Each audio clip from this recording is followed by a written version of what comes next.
1947 में आज़ादी के बाद Indian policy makers, intellectuals, politicians, advocates और साधारण लोगों का काम खत्म नहीं हुआ था। देश के सामने बहुआयामी यानी मल्टी डायमेंशनल इश्यूज थे।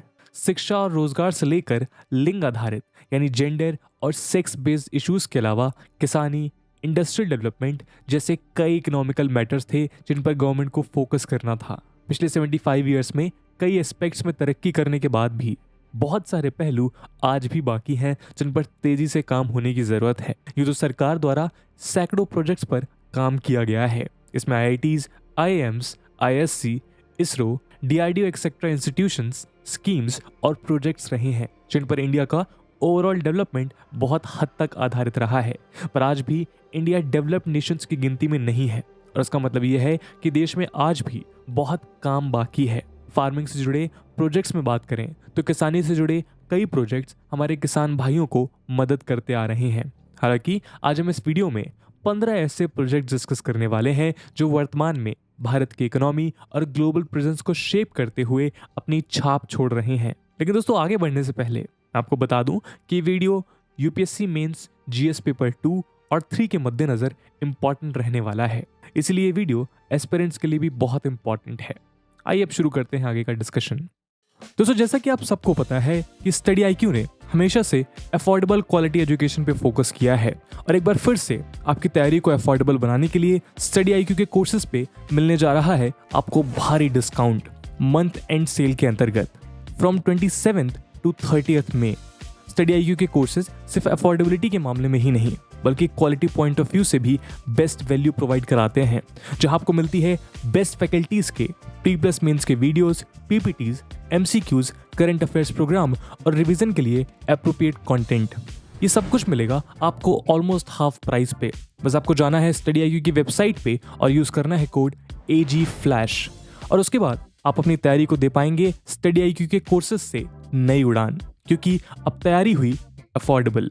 दोस्तों, इन कोर्सेज को खरीदने की लिंक आपको पिन्ड कमेंट में मिल जाएगी। बिना किसी एक्लिप्स यानी ग्रहण के सूर्य को पूरे वक्त ऑब्जर्व करना और डेटा कलेक्ट करने के मोटिव के साथ इसरो आदित्य L1 नाम का प्रोजेक्ट प्लान कर रहा है। ये इंडिया का पहला मिशन होगा जो सूरज की स्टडी के लिए 400 किलोग्राम के सैटेलाइट को सन अर्थ सिस्टम के बीच लैग्रेंगियन पॉइंट 1 पर स्थापित करेगा। इनिशियली केवल एक पेलोड यानी विजिबल एमिशन लाइन, कोरोनाग्राफ और VELC प्लान किया गया था, लेकिन अब इस सैटेलाइट में 6 पेलोड्स होंगे जो अर्थ से 1.5 किलोमीटर की दूरी पर स्टैब्लिश किए जाएंगे। सन के करीब जाकर डेटा कलेक्ट करना आसान नहीं है। स्पेस में किसी भी वक्त कोई छोटा सा एरर भी पूरे प्रोजेक्ट के लिए फेटल साबित हो सकता है। ऐसे में आदित्य L1 मिशन यदि सक्सेसफुल कवर हो गया तो ये ग्लोबल प्लेटफॉर्म पर इंडिया के लिए एक मेजर अचीवमेंट साबित होगा। इसी की तरह इसरो दिशा और तृष्णा मिशन भी प्लान कर रहा है। स्पेस एक्सप्लोरेशन के ही सिलसिले में इसरो पीछे हटने वाला नहीं है। कोविड-19 और लॉकडाउन के कारण शेड्यूलिंग डिले हो गई है और 2 साल स्लो रहे हैं, लेकिन अब कई मिशंस फुल थ्रॉटल के साथ आगे बढ़ रहे हैं। इन्हीं में से दिशा और तृष्णा 2 जरूरी प्रोजेक्ट्स हैं। दिशा नाम के ट्विन सैटेलाइट एक्सपेरिमेंट में अर्थ के एटमॉस्फेयर के अपर मोस्ट लेयर की एरोनॉमी स्टडी की जाएगी।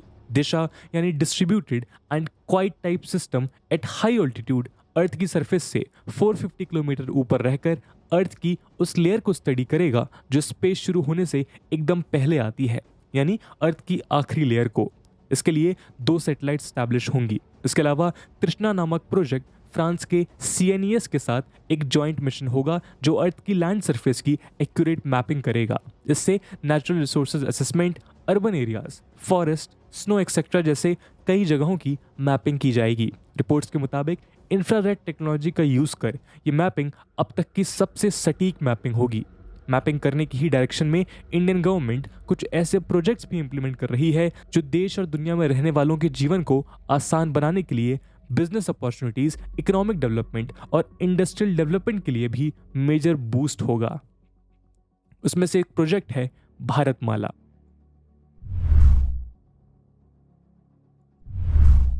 Bharatmala project national highway development project यानी NHDP का एक अपडेटेड वर्जन मान लीजिए।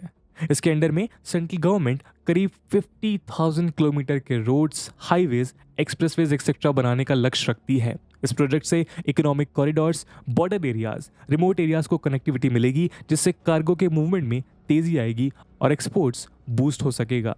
इस प्रोजेक्ट में कंस्ट्रक्शन के दौरान 100 million man days jobs create होंगी। देश में इस प्रोजेक्ट से होने वाले इकोनॉमिक विकास से 22 मिलियन जॉब्स क्रिएट होंगी। भारतमाला ने 9,000 किलोमीटर के इकोनॉमिक कॉरिडोर्स, 6,000 किलोमीटर के इंटर कॉरिडोर और फीडर रूट्स, 5,000 किलोमीटर के national corridors efficiency programme, 2,000 kilometre के इंटरनेशनल कनेक्टिविटी रोड्स और बॉर्डर रोड्स और एनएचडीपी के 10,000 किलोमीटर के रोड्स के साथ साथ कई हज़ार किलोमीटर रोड्स कंस्ट्रक्ट किए जाएंगे। इस तरह भारतमाला फेज 1 में करीब 34,800 किलोमीटर लंबे रोड्स बनाए जाएंगे। सेंट्रल गवर्नमेंट केवल रोड्स के साथ ही नहीं बल्कि कोस्टल रीजन्स में भी लॉजिस्टिकल सपोर्ट बढ़ाने और सीमलेस कनेक्टिविटी देने के लिए सागरमाला प्रोजेक्ट भी तैयार कर रही है। सागरमाला एक एम्बिशियस नेशनल इनिशिएटिव है जो इंडिया के लॉजिस्टिक्स सेक्टर की परफॉर्मेंस में मेजर बूस्ट लेकर आने के लिए तैयार किया गया पोर्ट लेड डेवलपमेंट प्रोजेक्ट है। इसमें इंडिया की कोस्ट लाइन और वाटरवेज के पूरे पोटेंशियल को अनलॉक करना एम रखा गया है। ये प्रोजेक्ट इंडियन कोस्ट लाइन पर मौजूद पोर्ट्स को अपग्रेड करने से लेकर पोर्ट्स के रिनोवेशन और कंस्ट्रक्शन का काम करेगा। ऐसे में डोमेस्टिक और एक्सिम कार्गो में लॉजिस्टिक्स कॉस्ट ऑप्टिमाइज की जा सकेगी। सागरमाला की वेबसाइट के मुताबिक इससे देश को हर साल 35 से 40,000 करोड़ की बचत हो सकेगी। साथ ही साथ ये प्रोजेक्ट 12.5 मीट्रिक टन पर एनम तक कार्बन एमिशन भी कम करने में मदद करेगा। इंडिया दुनिया में टेक्नोलॉजी से लेकर प्रोडक्शन तक हर फील्ड में तरक्की के रास्ते पर है। ऐसे में तेजी एक इम्पॉर्टेंट फैक्टर माना जाता है। ऐसी ही तेजी मालगाड़ियों को भी दी जाएगी। DFCs यानी डेडिकेटेड फ्रेट कॉरिडोर्स, ये प्रोजेक्ट इंडियन रेलवेज के लिए फ्लैगशिप प्रोजेक्ट है जो पूरी फ्रेट कॉरिडोर की लाइन को स्क्रैच से तैयार करने के लिए इनिशिएट किया गया है। फिलहाल इसकी 2 आर्म्स बनाई जा रही हैं। एक है 1839 किलोमीटर की ईस्टर्न डेडिकेटेड फ्रेट कॉरिडोर जो लुधियाना के पास सोहनेवाल से शुरू होकर वेस्ट बंगाल में डांकुनी पर खत्म होगी। वहीं दूसरी आर्म 1500 किलोमीटर लंबी है। ये western dedicated freight corridor Uttar Pradesh में दादरी से शुरू होकर जवाहरलाल नेहरू पोर्ट ट्रस्ट मुंबई पर आकर खत्म होगी। इससे इंडियन रेलवेज को 2 मेजर फायदे होंगे। पहला फायदा ये होगा कि आज इंडियन रेलवेज नेटवर्क्स पर चलने वाली फ्रेट ट्रेन्स यानी मालगाड़ियों में से 70% इन कॉरिडोर्स पर शिफ्ट होंगी, जिससे पैसेंजर ट्रेन्स का डिले भी बंद होगा और ज्यादा पैसेंजर ट्रेन्स की जगह बनेगी। दूसरा फायदा यह है कि डेडिकेटेड फ्रेट कॉरिडोर ज्यादा कैपेसिटी और लोड वाली फ्रेट ट्रेन्स चलाने की कैपेसिटी के साथ बनाया जा रहा है, तो फ्रेट कैरिंग कैपेसिटी भी बढ़ेगी। इसी तर्ज पर और पैसेंजर्स को तेजी से ट्रैवल प्रोवाइड करने के लिए इंडियन गवर्नमेंट मुंबई से लेकर अहमदाबाद तक बुलेट ट्रेन प्रोजेक्ट पर काम कर रही है। Mumbai Ahmedabad high speed railway project यानी Mumbai Ahmedabad bullet train project काफी अड़चनों से होकर गुजरा है। एनवायरमेंट से रिलेटेड इश्यूज आज भी इसके पेस को धीमा कर रहे हैं। हालांकि इससे दोनों शहरों के बीच पैसेंजर्स का ट्रैवल करना एक बेहतरीन एक्सपीरियंस होगा और इंडिया को अपनी पहली बुलेट ट्रेन मिलेगी। ये मुंबई में थाने क्रीक से होकर गुजरेगी और क्योंकि ये इलाका प्रोटेक्टेड फ्लैमिंगो सेंचुरी है और आसपास काफी मैंग्रोव्स है, तो रेल ट्रैक्स अंडर सी टनल से होकर पास होंगे। इस तरह इंडिया को पहली अंडर वाटर टनल भी मिलेगी। कहा जाता है कि इस बुलेट ट्रेन के ट्रायल्स 350 किलोमीटर प्रति घंटे पर 2026 तक किए जाएंगे। ये ट्रायल्स गुजरात में बिलीमोरा से सूरत के बीच होंगे और बाद में बाकी स्ट्रेचेस टेस्ट किए जाएंगे। इसका operational speed 320 kilometre per hour होगा, जो पैसेंजर्स के लिए गेम चेंजर साबित होगा। ये एक इंटरनेशनल रोड और सी रूट नेटवर्क है जो Armenia, Azerbaijan, Belarus, Bulgaria, India, Iran, Islamic Republic of Kazakhstan, Kyrgyz Republic, Oman, Russian federation, Syrian Arab Republic, Tajikistan, Turkey, Ukraine जैसे देशों के बीच बनाया जा रहा है। INSTC एक मल्टी मोडल ट्रांसपोर्टेशन है जो ईयर 2000 में एस्टैब्लिश हुआ था ताकि मेंबर स्टेट्स के बीच ट्रांसपोर्टेशन कोऑपरेशन बढ़ाया जा सके। इस प्रोजेक्ट से इंडियन ओशन और पर्शियन गल्फ को कैस्पियन सी से ईरान द्वारा लिंक किया जाएगा।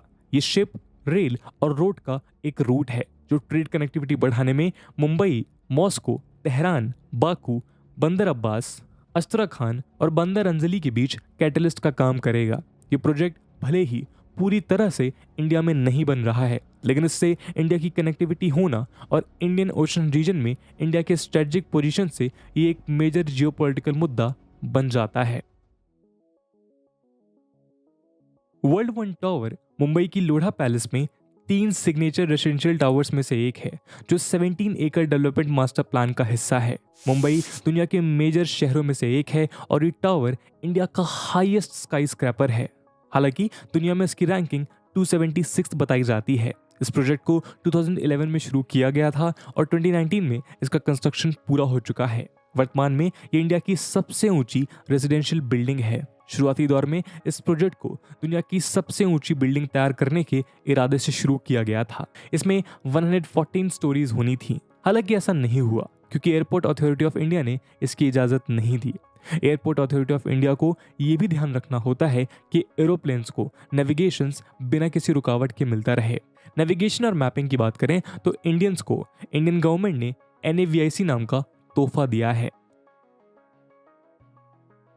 इंडियन टेरिटरी में एरियल और marine navigation, disaster management, tracking vehicles and fleet management for business, improved timing, improved mapping और geodetic data capture, terrestrial navigation aid for hikers and travellers, visual and voice navigation for drivers etcetera जैसे applications के साथ NavIC एक satellite system है जिसे इसरो ने बनाया है। इसे Indian regional navigation satellite system यानी IRNSS भी कहते हैं, जो mobile phone users, smart technology users को एक्यूरेट और प्रिसाइड लोकेशन सर्विस प्रोवाइड करती है। इससे 8 सैटेलाइट से पावर मिलती है। इसमें से एक मैसेजिंग सर्विसेज भी प्रोवाइड करता है।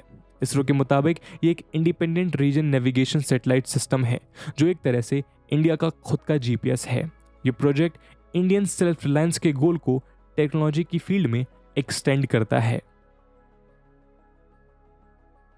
दोस्तों, इंडिया हमेशा से साइंस और टेक्नोलॉजी में दुनिया में अव्वल रहा है। आज इंडिया में एक अंडरग्राउंड न्यूट्रिनो फैसिलिटी बनाई जा रही है जो अर्थ के इक्वेटर के करीब न्यूट्रिनो डिटेक्टर को लोकेट करने की एक यूनिक पॉसिबिलिटी प्रोवाइड करेगा। वेबसाइट के मुताबिक India based neutrino observatory Tamil Nadu की थेनी डिस्ट्रिक्ट में पोट्टीपुरम गांव में बोडी वेस्ट हिल्स में बनाई जानी है। आज INO यानी India based neutrino observatory feasibility stage में है। इंडिया के 15 अलग अलग इंस्टीट्यूट्स और यूनिवर्सिटीज के 50 से ज्यादा साइंटिस्ट ने साथ मिलकर एक नेशनल न्यूट्रिनो कोलैबोरेशन ग्रुप यानी NNCG बनाया है, जो INO से जुड़े कई एस्पेक्ट्स की डिटेलिंग कर रहे हैं और इसी के लिए उन्होंने एक अंडरग्राउंड न्यूट्रिनो लैबोरेटरी का प्रपोजल दिया है। दोस्तों, 5GI एक तरह से 5G का मेड इन इंडिया वर्जन है जिससे IIT हैदराबाद और IIT मद्रास यानी चेन्नई ने जॉइंटली डेवलप किया है। इस नेटवर्क को इंटरनेशनल कम्युनिकेशन यूनियन का अप्रूवल मिल गया है। इसका मतलब यह है कि made in India network global standards पर खरा उतरा है।